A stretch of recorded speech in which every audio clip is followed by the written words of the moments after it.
Lydia Brooks sat in the Grand Oak Room, the city's most exclusive restaurant, surrounded by the soft glow of crystal chandeliers and the muted clink of fine silverware on porcelain plates. At 36 years old, she felt like she had finally found her place in the world.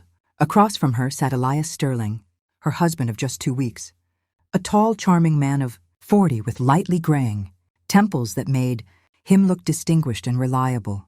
Their courthouse wedding had been small but heartfelt, and Lydia still couldn't believe her luck. After losing her parents 2 years ago, life had felt empty despite her successful flower shop and cozy apartment. Evenings in her parents' old home had been filled with silence that pressed heavily on her. Then Elias walked into her shop one day to buy flowers for his mother, and everything changed. Their romance had blossomed quickly but naturally. He brought her daisies instead of cliched roses, knowing they meant more to a florist like her. He listened intently to her stories about her parents, her work, and her dreams. He seemed perfect, warm, decent, and attentive. "Lydia, why are you smiling like that?" Elias asked, his eyes sparkling under the chandelier light. "Did I say something funny?" "No," she shook her head, sipping her chilled champagne. The bubbles danced on her tongue. "I'm just looking at you and realizing how lucky I am." It was the truth. Elias placed his warm, strong hand over hers. "I was the lucky one," he replied. "To find a woman like you in this day and age is a miracle. My mother raves about you. She keeps asking when we'll move your things to our new family fortress." Lydia laughed at the nickname for their future 2-bedroom condo. Elias was still living with his mother, Johanna Sterling, a respected figure at City Hall, known for her composure and authority. Lydia had met her and felt immediately welcomed with maternal warmth. The waiter refilled their glasses, and the restaurant manager, a solid man in his 50s named Victor Sterling, personally checked on them twice, speaking only to Elias with deep reverence. Elias handled it gracefully, as he did everything. "You know I spoke to my mother today," Elias continued, sipping his wine. "She's so happy for us. She thinks I've finally settled down and that you're the best thing that ever happened to me." Lydia felt a glow of happiness. Elias had mentioned past relationships vaguely, saying they didn't fit, and she was fine with that. The past was the past. Suddenly his phone vibrated. He glanced at it, annoyance flashing across his face. "Forgive me, darling," he said, standing. "That's business. Very persistent people. I'll step into the lobby for 2 minutes. It's quieter there. Order dessert, your favorite with raspberries." He kissed her forehead and left. Lydia watched him go, admiring his elegant movement and expensive suit. Everything felt perfect. She glanced around the room. Wealthy patrons, quiet music, opulence. At the next table sat an elderly woman, stirring her tea and staring intently at Lydia. She looked familiar. Then it clicked. Gerber Elsa from the flower shop, a regular who bought orange Gerbera daisies. The girls called her that affectionately. The moment Lydia recognized her, Elsa reacted. She checked the exit, stood shakily, and approached. She smelled of valerian root and fear. Bending low, she whispered, "Honey, listen closely." Her voice trembled, face pale. She pressed a thick wad of cash into Lydia's hand. "He's a monster. My daughter married him. She's not alive anymore. Do you understand? She's gone. Quick, call a cab now and run through the restroom window." Lydia froze, stunned. "I think you have the wrong person," she stammered. "No," Elsa breathed, tears welling. "I'm not mistaken. Run." She shuffled away. Lydia sat thunderstruck, cash in hand. Was this madness? A prank? But the money was real, the terror genuine. She looked toward the entrance, and her heart stopped. 2 massive, bald men in ill-fitting leather jackets scanned the room predatorily. Their gaze locked on her. They weren't relatives, despite Elias mentioning cousins. Instinct took over. Lydia grabbed her purse, stuffed the cash in, knocked over a chair, and rushed to the restrooms. Gasps followed, but she didn't care. In the ladies' room, she bolted the door, leaning against it, heart pounding. What was happening? She called a cab via app to the shop, her safe place. The restroom window was small, high, barred. No escape. Cab in 3 minutes. She'd use the main entrance. As she reached for the bolt, the door was blocked by Victor Sterling, the manager. His face was cold contempt. "Excuse me, I need out," Lydia muttered. "You'll have to wait," he said indifferently. From the corridor, "It's all right, Mr. Sterling. My wife is worked up, tired. I'll talk to her." The manager stepped back, shutting and locking the door. Click, the worst sound. Trapped. Elias's voice outside. Lydia, open up. What happened? You scared Mr. Sterling. Don't worry, she has migraines sometimes. I'll calm her. Lying so easily. Cold sweat broke out. This wasn't her husband. Panic surged. Window barred, door locked. Screaming? They'd dismiss it as hysteria. Her eyes found the fire alarm, a red box with button under glass. Hesitation brief. She smashed the glass with her purse buckle. First hit cracked it. Elias sharpened. Stop, you're embarrassing me. Rage fueled her. Third hit shattered glass. She pressed the button. Siren wailed deafeningly. Beautiful. Curses outside. Smoke smell joined. Real fire from chaos? Panic peaked. Key turned. Door flew open. Manager, furious, tried grabbing her. She shoved past into pandemonium. People fleeing, smoke haze. She saw Elias searching. Eyes met, cold rage in his. She plunged into crowd, pushing to exit downstairs into cold air. Sirens distant, fire trucks. She ran blocks, stopped in alley, sobbing. Phone, cab waiting. Driver concerned. You okay? Running from something? Fine, drive fast. To shop. Ride silent, memories poisoned. Paid with Elsa's cash. Shop smelled homey, soil, flowers. Locked in back room, trembled on couch. Calm needed. Police? They'd laugh. Bank app, transfer savings to old card. Denied. Frozen by lawful husband Elias Sterling. He'd planned everything. Shop unsafe. He'd come. To apartment, parents' fortress. Cab there. Familiar building, maple tree. Third floor, door 27. Key wouldn't turn. Blocked. Knocked desperately. Neighbor Tamara. Lydia? What's wrong? Locks won't open. Door opened. Strange woman in bathrobe. What do you want? I rent here. Confusion. Then Elias and Johanna arriving, concerned act. Neighbors watched. Johanna gripped arm. Come home. Rest. Elias. Financial difficulties. Transferred to protect from creditors. Rented out. Document shown. Her signature. Signed blindly days ago. World collapsed. She'd signed her home away. Johanna's grip iron. Fear. Elsa's words. Not alive anymore. Tore free. Ran downstairs. Out into night. Hid in alley. Sobbing. Nothing left. Hostel with Elsa's cash. Called Elsa. You're alive? Relief. Give address. Coming. Elsa hugged her. Took to cozy apartment. Photos of Vera. Daughter. Story. Same pattern. Married Elias. Signed over apartment. Accident on boat. Johanna runs it. Access to housing authority databases. Forges documents. Perfect crime. Anger rose. Must fight. Word count approximately 2,000. Sabr. Chapter 2. The web of deceit tightens. Lydia sat in Elsa's small kitchen, staring at Vera's portrait. The resemblance in their stories was chilling. Elias the charming bait, Johanna the mastermind with power over property records. We have to go to police, Lydia said. Elsa bitter. They'd verify through housing authority, Johanna's domain. Forged docs perfect. Need irrefutable proof. A system, not isolated. Only hope. Val, assistant at shop. Honest, knew Lydia years. Dangerous, might be watched. But called from Elsa's phone, met in park. Before meeting, detoured past shop. Crowd reporters. Johanna interviewing, supporting small businesses, backdrop Lydia's shop. Hypocrisy. Johanna spotted her, grabbed hands publicly. Runaway, come home. Stressed, influenced by confused old woman. Forgiven for taking money. Painted Lydia thief, unstable. Boss Peter Walsh furious. Scandal fired her. Pushed aside. Val slipped key. Cousin cleaner at authority. Johanna paranoid. Keeps real gray ledger in office. Key to office. Humiliation complete. Walked away, key clenched. Back to Elsa. Key, ledger chance. Everything in there? Names, proofs? Go at night. Planned. Service entrance. Cleaners. 11 p.m. Dark clothes. Building sinister. Hid, waited. Cleaner's propped door. Slipped in, corridors dim. Third floor, Johanna's office. Key worked. Immaculate room. Searched drawers, shelves. Nothing. Wall of awards. One photo crooked, impossible imperfection. Pulled, safe door. Combination, 1955. Founding year plaque. Opened, gray ledger inside. Columns, name, address, perpetrator. E.J. Sterling. Status, notes. 8 entries. Vera, accident, property realized. Lydia's, in progress. Copies of docs, stamps. Photographed pages frantically. Halfway, footsteps.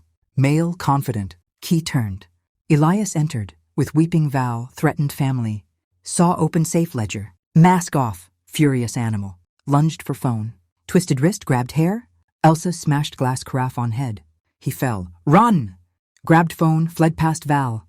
Downstairs. Main exit chained. Elsa to utility closet. I'll hold them.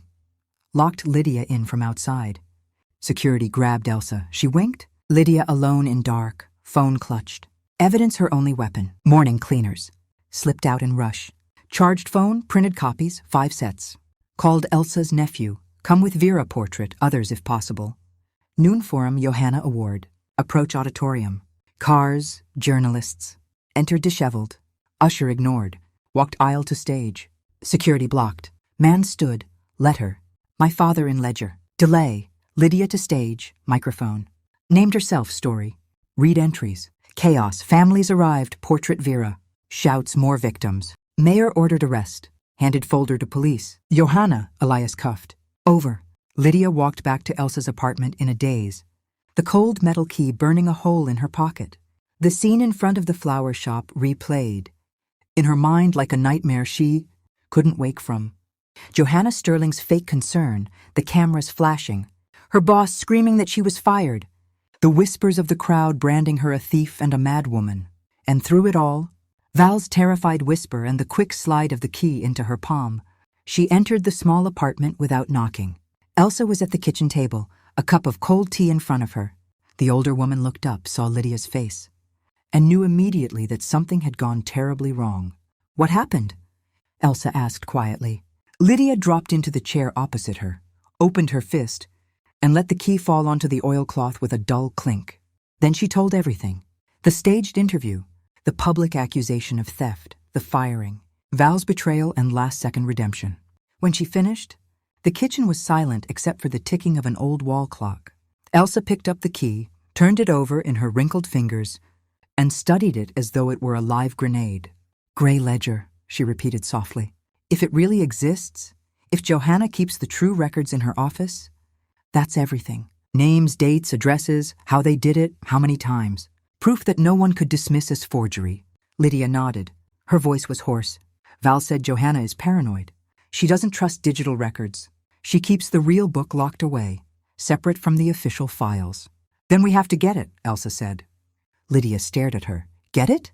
Break into the Metropolitan Housing Authority? At night? What else is there? Elsa's eyes, usually dulled by grief, now burned with a hard, steady fire. They've taken your home, your money, your job, your name. They took my Vera. They will keep coming until there is nothing left of you. This key is the only card we have left. We play it, or we disappear like the others. Lydia felt the truth of it settle in her bones like ice. After today's spectacle with the reporters, the Sterlings would escalate. They would find her, commit her, or arrange another accident. There was no safe middle path anymore. Fine, she said at last. We go tonight. The rest of the day passed in tense, quiet planning. Elsa pulled out an old city map, yellowed and creased, and they spread it across the table. The Metropolitan Housing Authority occupied an entire block, a massive, gray 1950s, monolith with few windows and a reputation for being fortress-like. Val had mentioned her cousin worked nights as a cleaner. That meant service entrances. Shifts that began after offices closed, doors sometimes propped open for smoke breaks. They decided on midnight. The building would be mostly empty, the night cleaning crew just starting. They dressed in dark, nondescript clothes, Elsa's old coat for Lydia, a black scarf to hide her hair. Lydia slipped the key into her pocket. It felt heavier than it should. At 11 p.m., they left the apartment, walking separately at first, then meeting 2 blocks away. The city was quiet, streets slick with late autumn drizzle. Street lights cast long, wavering reflections on wet pavement. They avoided main roads, cutting through alleys and poorly lit courtyards. The housing authority building loomed ahead, darker and more forbidding than by day. Only a few upper windows glowed faintly, overtime workers or security. They circled to the back courtyard where trash containers stood in rows. A single metal service door was set into the wall, lit by a weak bulb. They waited in the shadows. At 12:07 a.m., 2 women in cleaning overalls appeared, smoking and chatting quietly. One wedged the door open with a small brick so it wouldn't lock behind them. Then they disappeared around the corner. Lydia and Elsa exchanged one look, no words needed, and slipped through the open door. Inside was a long, dimly lit corridor that smelled of industrial cleaner and old paper. Somewhere far off, the hum of a floor polisher echoed. They moved in the opposite direction, toward the central stairwell, footsteps soft on the linoleum. The building felt endless, row after row of identical doors with brass plaques. Department of Privatization, Legal Review, Archives. Their goal was the third floor, Deputy Chair Johanna Sterling. They climbed the stairs slowly, pausing at each landing to listen. No voices, no footsteps. On the third floor, the corridor was carpeted, muffling sound. Halfway down, a polished wooden door with a gold nameplate, Sterling. Johanna, Deputy Chair. Lydia's hand shook as she pulled out the key. It took 3 tries before the teeth caught properly. A soft click and the door opened. They stepped inside and closed it behind them. The office was a study in obsessive perfection. A huge dark wood desk dominated the room, its surface gleaming, not a single paper out of place. Pencils in the holder were sharpened to identical points. Stacks of folders sat in exact right angles. No personal photographs, no plants, no clutter, just cold, flawless order. "Search," Elsa whispered. They moved quickly but carefully. Lydia took the desk drawers, locked, except the shallow center one with pens and a pristine notepad. Nothing resembling a ledger. Elsa checked the tall bookcase, rows of legal codes, statutes, reference books. She even pulled a few forward to check for hidden compartments. Nothing. 20 minutes passed. Anxiety gnawed at them. Had Val been wrong? Or did Johanna keep it elsewhere? Elsa crossed to the opposite wall and tapped it lightly with her knuckles. "Hollow," she muttered, frustrated. Lydia looked up and saw what her florist's eye, trained on symmetry and balance, couldn't miss. The wall was Johanna's wall of fame. Framed awards, plaques, photographs of handshakes with mayors and governors. Every frame hung perfectly straight, except one. The largest photo, Johanna beside the county executive, was crooked by a few millimeters.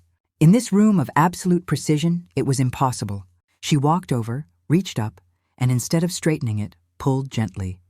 The frame swung forward with a faint click, revealing a small wall safe with a combination dial.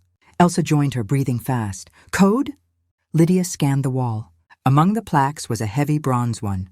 Metropolitan Housing Authority, founded 1955. Paranoid people choose codes they'll never forget. Johanna's entire identity was tied to this institution. Lydia turned the dial slowly. 1955. A dull internal click. She pulled the handle. The safe door opened. Inside, on the single shelf, lay a thick gray ledger, cover blank and unremarkable. Lydia lifted it out with trembling hands and carried it to the desk.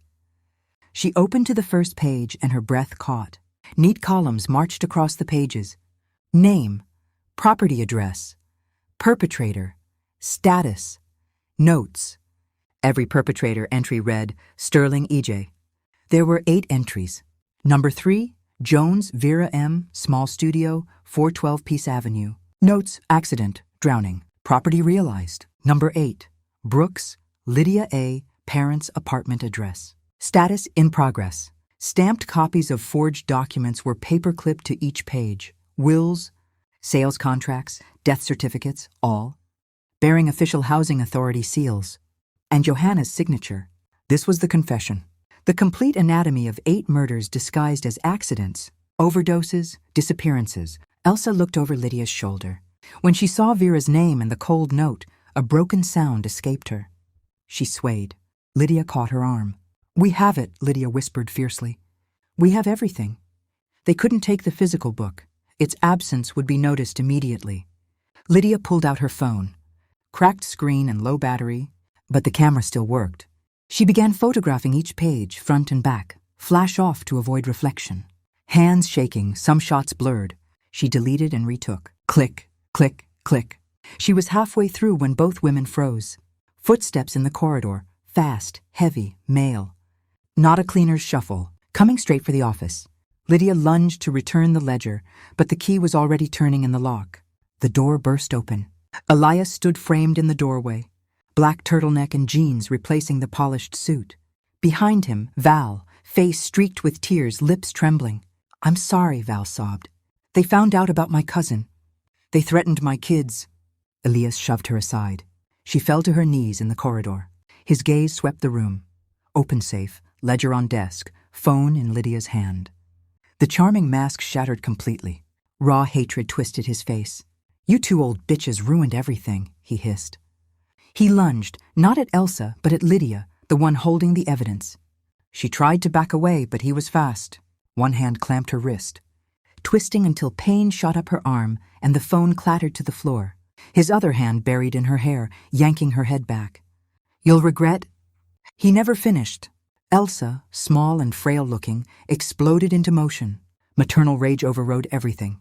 She seized the heavy glass water carafe from the side table and swung it with both hands. The blow landed on the side of Elias's head with a sickening thud. His eyes rolled, grip loosened. He staggered and collapsed face down on the carpet. "Run!" Elsa shouted, grabbing Lydia's sleeve. Lydia scooped the phone from the floor and bolted with her. They flew past weeping Val, down the corridor to the stairs. Behind them, Elias's slurred roar. "Security! Third floor!" "Stop them!" Pounding feet from below and above. They raced down, leaping steps. First floor. Main glass doors chained and padlocked for the night. Trapped. "This way!" Elsa gasped, pulling Lydia toward a narrow door under the stairs marked utility closet. They tumbled inside, crowded with mops, buckets, chemical smell. Elsa slammed the door. Running footsteps thundered closer. Elsa turned to Lydia, eyes fierce and calm at once. "You carry the proof now," she said quietly. "They want the book and anyone who's seen it. But the pictures are on your phone. You are the proof." She pushed Lydia deeper into the closet, then stepped back into the corridor, pulling the door almost shut. "No!" Lydia cried. "Elsa!" Elsa locked the rusty bolt from the outside. Through the keyhole, Lydia saw security guards swarm Elsa. Elias, holding his bleeding head, snarled, "Where's the other one?" Elsa said nothing. She looked toward the closet for one. Heartbeat. Lydia swore she winked. Then let them drag her away. The corridor emptied. Silence returned, broken only by Lydia's ragged breathing in the dark. She slid down the wall, clutching the phone to her chest. Battery at 8%. Cracked screen glowing faintly. All night she sat there, cold seeping through the concrete, replaying Elsa's sacrifice. Rage and grief and determination hardened into something unbreakable. Morning light finally filtered through a tiny barred window high above. Cleaners arrived, chattering. One rattled the closet door. Locked again? Damn thing sticks. They moved on. At 8:30 a.m., when corridors filled with office noise, Lydia knocked softly, then harder. A cleaner unlocked, startled to find a disheveled woman inside. "Got locked in by accident," Lydia muttered, brushing past before questions came. She walked out of the building into weak winter sunlight, free but carrying the weight of 8 stolen lives and 1 woman's sacrifice. She had 12 hours until noon, until Johanna Sterling's award ceremony at the Civic Center. She would not waste them. Lydia stepped out of the Metropolitan, Housing Authority building into the pale, morning light of what felt like a different world. The cold air bit her cheeks, but she barely felt it. Her clothes were wrinkled from the night spent on a concrete floor. Her hair tangled, a dark bruise blooming on her cheekbone where Elias had gripped her. She looked like exactly what she was, a woman who had been hunted through the night. But in her pocket, the cracked phone held the gray ledger. Every page, every name, every cold note about an accident. That made her dangerous now. And danger gave her clarity. She had less than 12 hours until noon, when Johanna Sterling would stand on the stage of the Civic Center auditorium to receive her award for outstanding service to the city. The irony tasted like blood in Lydia's mouth. Today, in front of the mayor, the press, and half the city's elite, Johanna would smile for cameras while her son's latest victim was still out there, homeless and hunted. Lydia would not let that happen. First, power. Her phone battery blinked red at 7%. She found the nearest chain coffee shop, ordered the cheapest black coffee she could, and claimed a corner table near an outlet. While it charged, she searched the city events calendar. Confirmed Civic Center Auditorium, 12:04 p.m. sharp. Commemorative ceremony. Guest of honor, Deputy Chair Johanna Sterling, Metropolitan Housing Authority. Keynote by the mayor himself. Open to the public but seating limited. First come, first served. Good. She would be there. Next, the evidence. Keeping it only on a dying phone was suicide. They would take the phone first if they caught her. She needed backups, physical ones that could be handed to journalists, police, anyone with eyes. She counted Elsa's cash, still several $100s left, enough. The closest print shop opened at 9 a.m. She waited outside in the cold, hood up, watching every passing car for bald men in leather jackets or Elias's sleek black sedan. None came.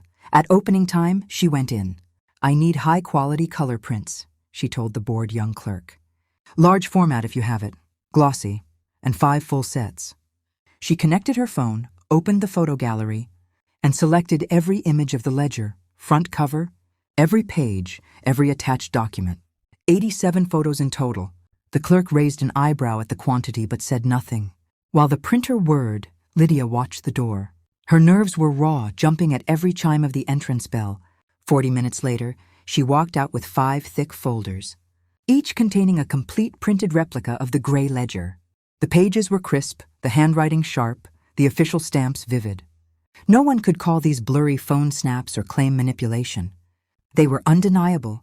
She distributed them carefully, one folder deep in her bag, one wrapped in plastic and buried under trash in a public bin 2 blocks away as emergency backup.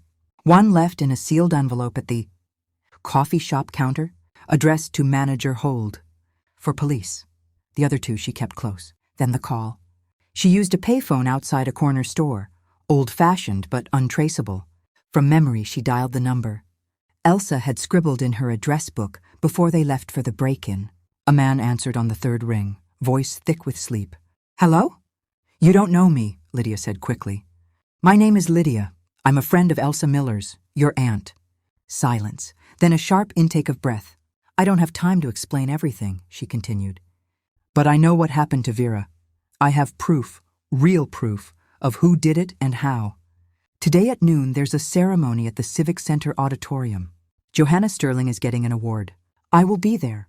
I will show everyone what she and her son have been doing for years." Another silence. Then, "Proof? You're sure?" "I photographed the ledger she keeps locked in her office safe. 8 names.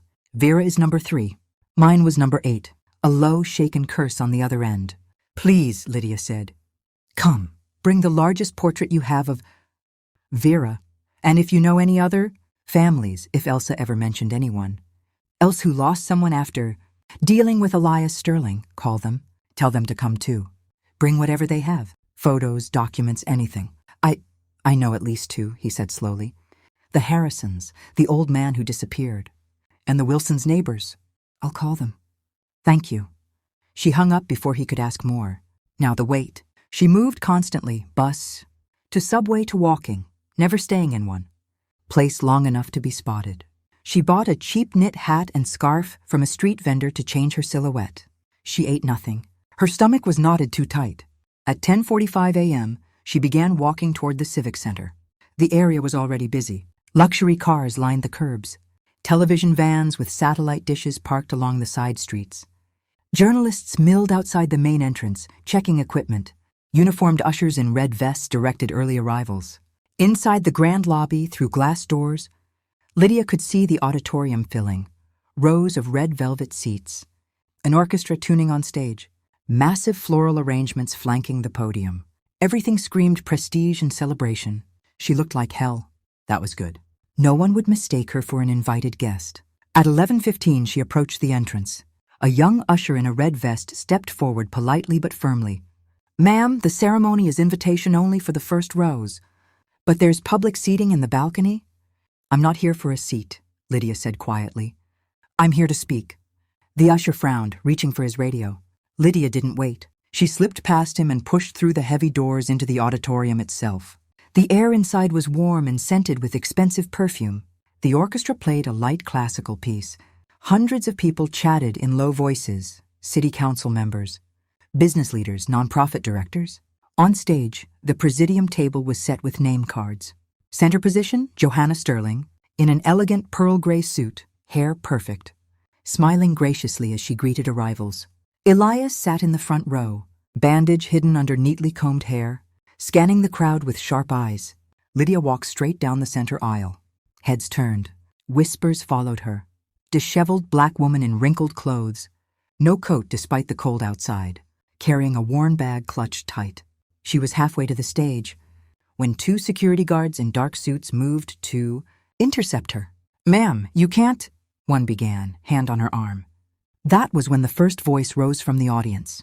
"Let her through." A man in a simple worker's jacket stood in the third row. Mid-50s, weathered face, fists clenched. "That ledger she's carrying? My father's name is in it. James Harrison. Number 1. Vanished 6 years ago after selling his condo to the Sterlings." Gasps rippled through nearby seats. The security guards hesitated, looking toward the stage for guidance. Johanna's smile had frozen. She leaned over, whispering urgently to the mayor beside her. Another voice, this one a woman from the 10th row.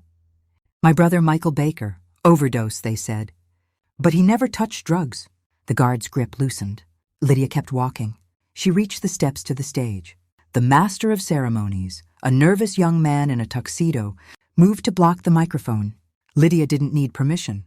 She ascended the 3 steps, walked straight to the podium, and took the microphone from its stand. The orchestra stopped mid-note. Silence fell like a blade. Johanna shot to her feet. "Security, remove this woman immediately. She's unstable, dangerous." Lydia's voice, amplified through the hall's speakers, cut her off. "My name is Lydia Brooks." She let the name ring out. 2 weeks ago, I married Elias Sterling."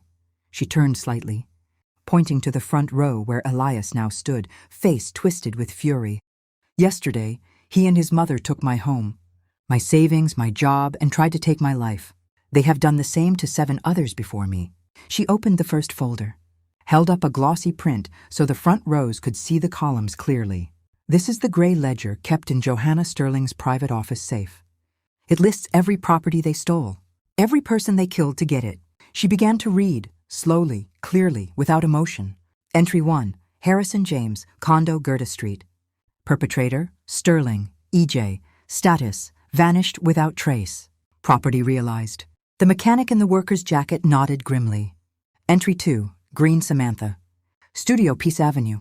Traffic accident. Property to partner Sterling, Elias. Entry 3, Jones, Vera M. Lydia's voice cracked for the first time. Drowning, 1 month after marriage. Property realized. At that moment, the rear doors of the auditorium burst open. Elsa's nephew strode down the center aisle, flanked by 4 others. Over their heads they carried a large framed portrait. Vera, young and smiling, eyes bright, orange Gerbera daisies in her arms. The portrait faced the stage. A collective cry rose from the audience. Horror, recognition, pity. "That's my sister," the nephew shouted, voice breaking. "And our Aunt Elsa Miller was arrested last night trying to save this woman's life." More voices erupted. "Michael Baker, that was my brother. The Wilsons' neighbors. They moved suddenly after their daughter died." Journalists surged forward, cameras flashing, microphones raised. On stage, Johanna Sterling's composure finally shattered. She screamed at security, at the mayor, waving her official ID like a shield. "This is slander. I will sue every one of you." But the mayor, face ashen, was already leaning away from her, speaking urgently to the uniformed police chief seated beside him. Elias tried to push through the crowd toward the exit. He didn't make it far. 2 officers intercepted him. Lydia lowered the microphone slightly. "I have 5 complete printed copies of the ledger," she said into the chaos. "And the original photographs are on my phone. Everything is here." She stepped down from the podium and walked directly to the police chief, who had now descended from the stage. Silently, she handed him 1 folder. He opened it, flipped through several pages. His expression darkened with every sheet. He looked up at Lydia, then at the stage, and gave a sharp nod to his officers. Within minutes, uniformed police moved onto the stage. Johanna Sterling backed away, still shouting about her rights, her position, her lawyer, but the handcuffs clicked around her wrists all the same. Elias fought harder, snarling, twisting, but he was quickly subdued and cuffed as well. As they were led off stage, Johanna passed close to Lydia. For 1 second, their eyes met. There was no more authority in that gaze, only pure animal hatred. Lydia met it without flinching. Then the doors closed behind the Sterlings, and the auditorium erupted into a storm of voices, flashes, questions. Lydia leaned against the wall, suddenly boneless. It was over. Elsa's nephew approached, eyes wet. "Thank you," he said simply. "For Vera, for my aunt, for all of them." Lydia could only nod. Outside, sirens began to wail as more police arrived. Inside, the celebration of outstanding service had become the exposure of the city's most meticulous serial predators. And for the first time in days, Lydia Brooks could breathe. The days following the Civic Center ceremony passed in a blur of noise and motion that Lydia experienced as if from underwater. Police stations, interviews, flashing cameras outside every window. Reporters camped on sidewalks, shouting questions whenever she appeared. Her name, Lydia Brooks, was suddenly everywhere. Television screens, newspaper headlines, social media feeds. Florist exposes City Hall predators in dramatic award ceremony confrontation. 8 murders linked to housing authority official and son. Gray Ledger horror, how the Sterling stole homes and lives. She gave statement after statement to detectives, prosecutors, even federal investigators once the scope of the fraud became clear. The Gray Ledger photographs were analyzed, authenticated, cross-referenced with property records. Every forged document, every altered timestamp, every false notary seal led back to Johanna, Sterling's office or her personal approval. Elias cracked first. Faced with overwhelming evidence and the prospect of multiple murder charges, he began negotiating a plea, offering details, in exchange for life without parole, instead of the death penalty the district attorney was pushing for. He described the mechanics coldly, how he selected targets, lonely women with clear property titles and few close relatives, how he courted them, how he timed the accidents once the transfers were signed. He implicated mid-level staff at the housing authority who had been paid to expedite paperwork or look the other way. Johanna, he claimed, had masterminded everything, keeping the ledger as both trophy and insurance. Johanna herself remained stone. Even in handcuffs, even during arraignment, she maintained the posture of an outraged public servant wrongly accused. She denied the ledger's existence at first, then called it planted evidence, then blamed Elias entirely, a disturbed son acting without my knowledge. But the safe combination, the handwriting analysis, the recovered security footage of her entering her office late at night with the ledger in hand, all of it buried her. Elsa was released the same afternoon of the ceremony. Charges of assault and breaking and entering were dropped before they could even be formally filed. Lydia met her outside the detention center. The older woman looked smaller, exhausted, dark circles under her eyes. But when she saw Lydia waiting on the steps, she straightened and walked forward with the same quiet dignity she had shown in the corridor the night before. They embraced without words. Passers-by recognized them. Phones came out, photos were taken, but neither cared. "Come home with me," Elsa said simply. Lydia did. The first thing the district attorney's office did was freeze all transactions linked to the 8 properties in the ledger. Within a week, emergency court orders began reversing the transfers. Title by title, apartment by apartment, the stolen homes were returned to surviving heirs or, in cases where no family remained, placed in trust pending further investigation. Lydia's parents' apartment was among the first restored to her name. She received the keys from a young assistant prosecutor who apologized profusely for the city's failure to protect her. "We're expediting everything," he assured her. "The locks have been replaced. The tenant has been evicted with police escort. It's yours again, Miss Brooks." She stood outside the familiar brown door, number 27, for a long time before inserting the new key.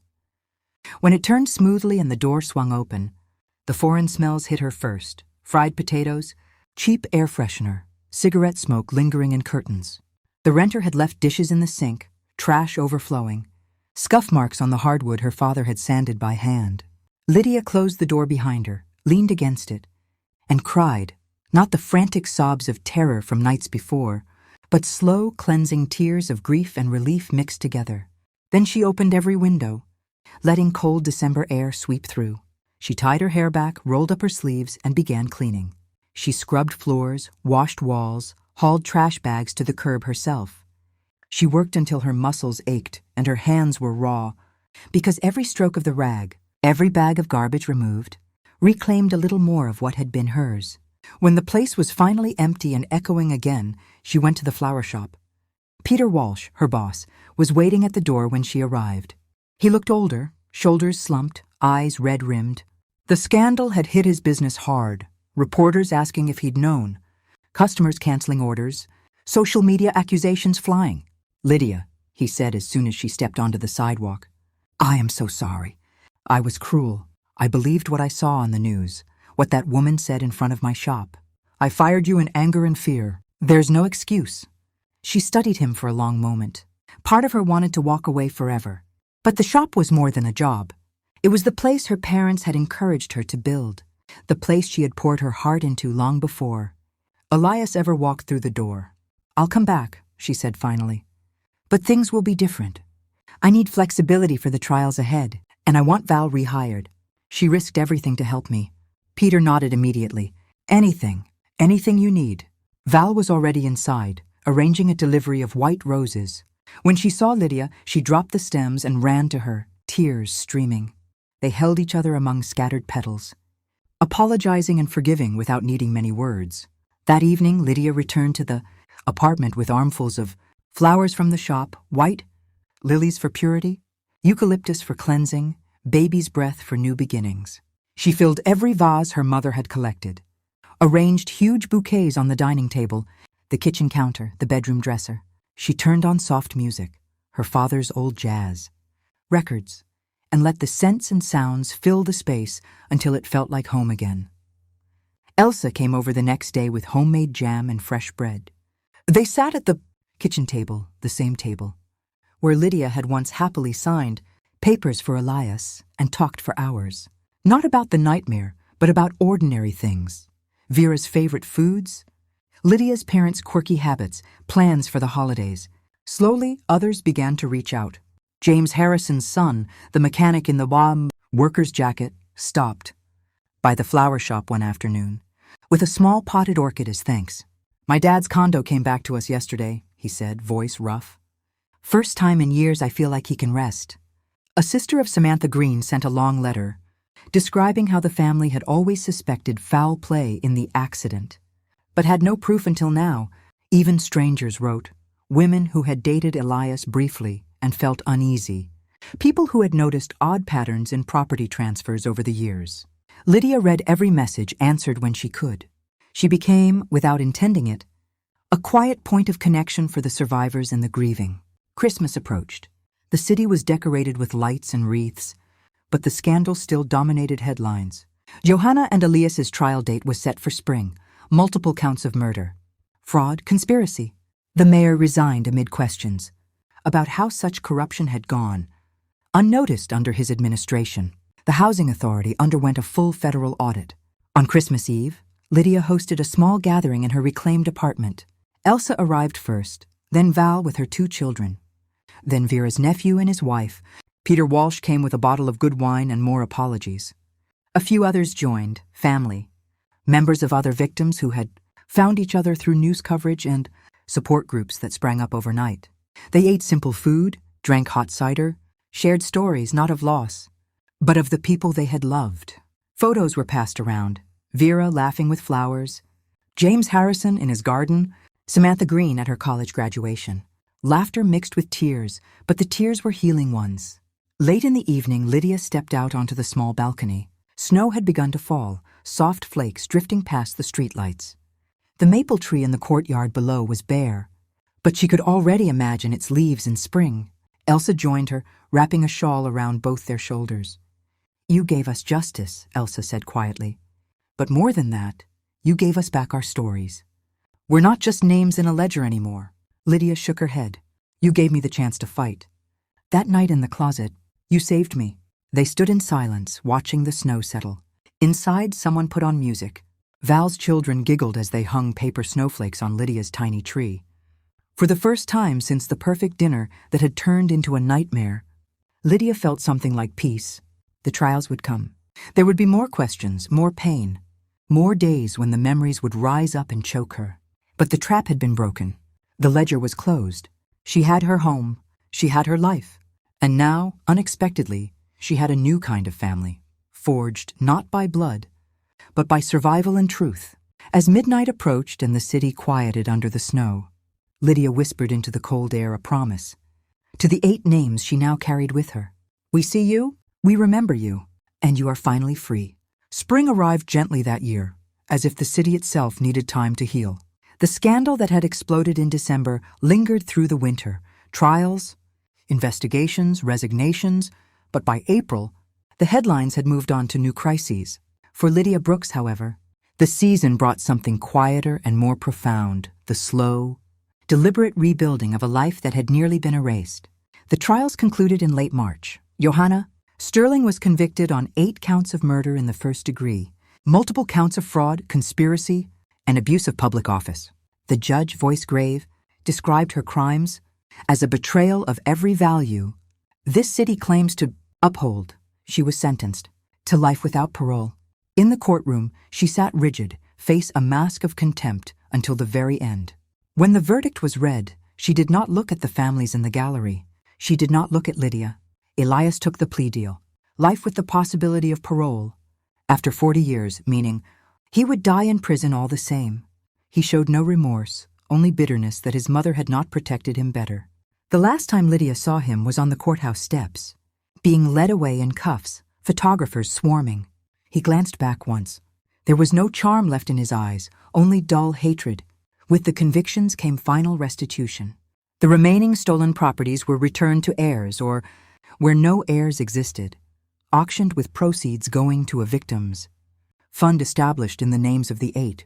Lydia served on the small board that administered it, quietly ensuring counseling, legal aid, and memorial scholarships were available to anyone touched by the case. Her own life settled into a new rhythm. The flower shop, Lydia's Flowers, thrived in ways it never had before. Curiosity brought new customers at first, but quality and care kept them. Lydia expanded the back room into a small workshop where she taught classes. Basic arrangement for beginners, therapeutic floristry for grief support groups, even sessions for children from the Victims Fund.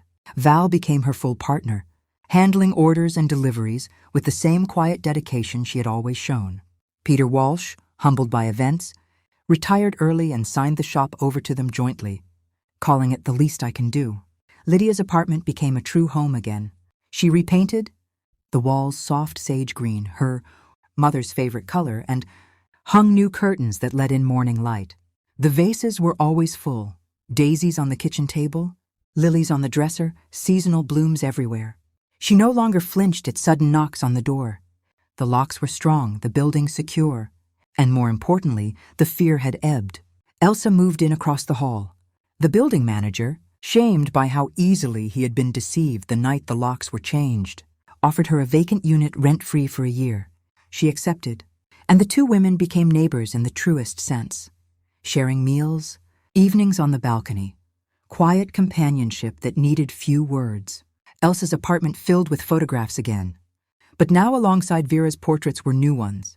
Lydia arranging flowers, Val's children at a birthday party, group photos from the support circle that met monthly in the shop's back room. One Saturday in early May, Lydia closed the shop early and drove out to the cemetery on the edge of the city.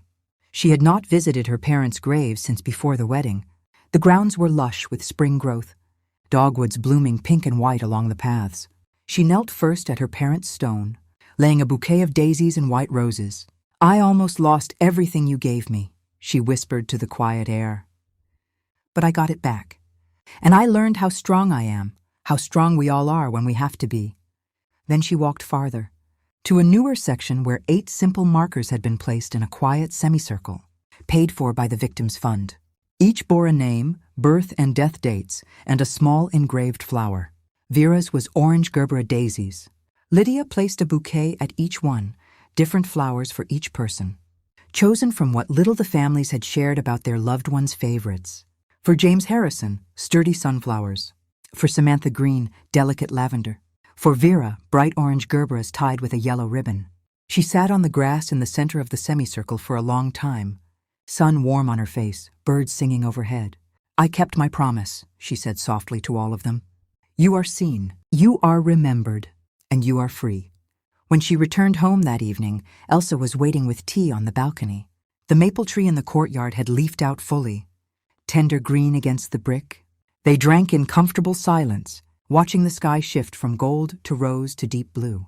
"You know," Elsa said eventually, "Vera always said flowers were stories without words, that every arrangement told something about the person who made it, And the person? It was 4. Lydia smiled. She was right. What story are you telling now? Lydia thought about it, the classes she taught, the support group, the fund, the way she now mentored young florists from difficult backgrounds, the quiet strength she offered anyone who walked into her shop carrying unseen pain. Hope, she said finally, and survival. That even after the worst betrayal, life can bloom again. Brighter maybe because we know how precious it is. Elsa reached over and squeezed her hand. Below them, children played in the courtyard, laughter rising on the warm air. Somewhere down the block, a radio played soft jazz, the same station her father had loved. Lydia closed her eyes and breathed in the scent of spring. Earth. New leaves, distant lilacs carried on the breeze. The nightmare had taken everything it could, but it had not taken her, and in the space it left behind, something stronger had grown. She was Lydia Brooks, daughter, friend, survivor, florist. And for the first time in her life, she knew exactly who she was. The city moved on around her, noisy and imperfect and alive. And in her small corner of it, surrounded by flowers and the people she had chosen as family, Lydia bloomed.